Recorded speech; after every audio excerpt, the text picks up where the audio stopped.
Hey guys, hope you're doing well. Before I begin this video and you'd like to use OCD Recovery's coaching services, please reach out to Phil at ocdrecovery.com and he'll get back to you as soon as he can. So today I wanted to speak a bit about magic thinking, the nuances of that, what it can involve, and also my journey with magic thinking. So magic thinking is quite a tough theme, I would say, because it's arguably the most outlandish one where you really can't use the logic, right? And with this, because it just sounds so silly, you think that you're going to get away with self-reassurance, when in reality that just keeps the cycle fueled up. And I fell into that trap, right? So with magic thinking, a lot of it is responsibility OCD, fear of causing harm to oneself, fear of causing harm to other people, not just emotional harm but physical harm as well.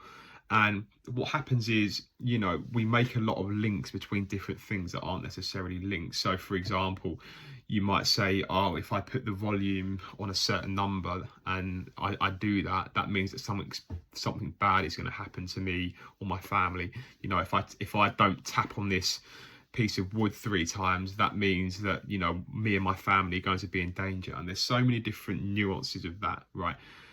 And, in contamination, magic thinking OCD, it's going to try and box you in, much like it does with contamination OCD. So, for example, with contamination OCD, you might avoid touching the door handle, then you might avoid touching the remote, and then gradually, you just get boxed in, and then before you know it, you're just stuck in bed, like Moment was.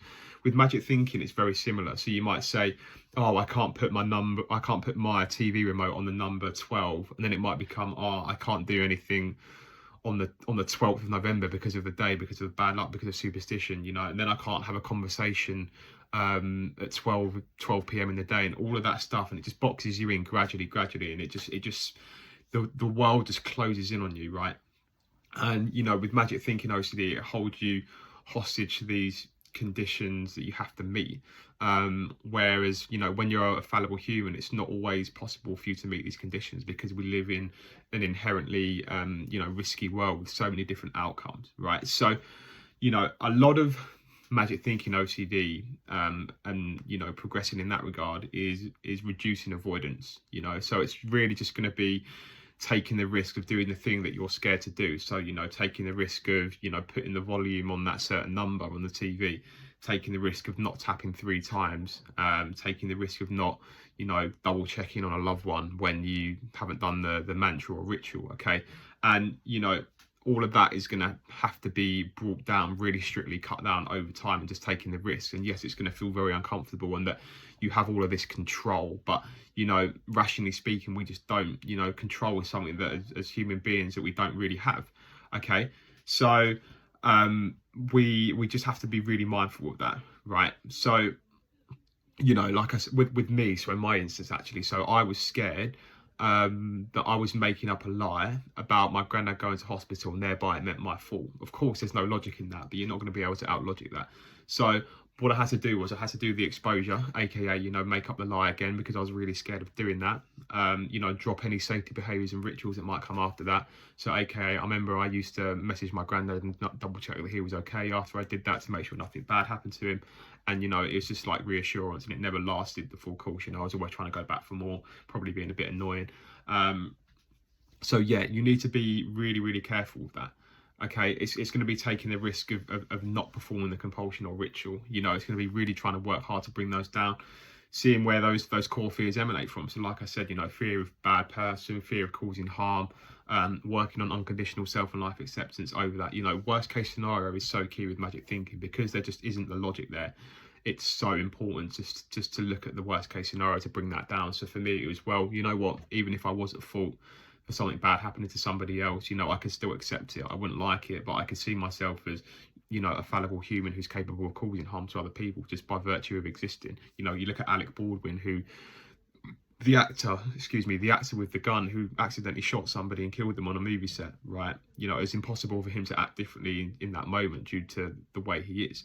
So if something bad happened, if I was at fault for something bad happening, it'd actually warrant a bit of compassion, I'd say, because how unfortunate it would be if you had all these magic powers and everything that you did and said was somehow magically linked to something bad happening to somebody else, right? So surely that would warrant a lot of compassion rather than, you're bad, you deserve punishment, etc. So, imagine magic thinking in a society where it actually was a thing, right? People would be getting arrested for crimes they hadn't committed. The jails would be full up because people would be getting put in for crimes or made up crimes that you could trace back the lineage of for millions or hundreds of years. Because so and so touched that wood 3 times on 1st of December 2004, and then somebody's now died on the 6th of January 2025. That means there's some sort of magic link there that we've made up, and that means you're going to be put in jail, right? So all the jails would collapse, the justice system would collapse, wouldn't it? Because they'll be put in jail for crimes that aren't physically being committed. So it's just an example. Don't use that as reassurance, because you're not going to be able to use that as logic. It's just a pointer that I just wanted to give you, right? So yeah, with this, like I said before, looking at the avoidance behaviors, a lot of it will come down to control. We don't really have the control that we think we do. And yeah, it's so important to recognize that, having compassion for yourself, looking at the worst case scenario, taking the risk of not performing the rituals and the compulsions that you've done, and it's gradually just taking your life back, because you might be very boxed in. I've worked with people who have really bad magic thinking when it comes to numbers, and they can't do anything on those specific days with certain numbers. So one day becomes 2 days, 2 days become 3 days, then it becomes a week, and then all of a sudden you're just boxed in and you're avoiding everything, right? So you can always trace back the lineage of the magic thinking to the worst case scenario, and as you work on that over time, and bring down those catastrophized emotions and thoughts and beliefs, ultimately, then that's going to give you the foundation for magic thinking and recovery, whilst making sure that you still live your life, bringing all these feelings of uncertainty, bringing all these feelings of guilt, anxiety. What if XYZ happens? What if I'm at fault? We just have to take the risk there. A good example I like to give as well, imagine like back during the COVID times, right?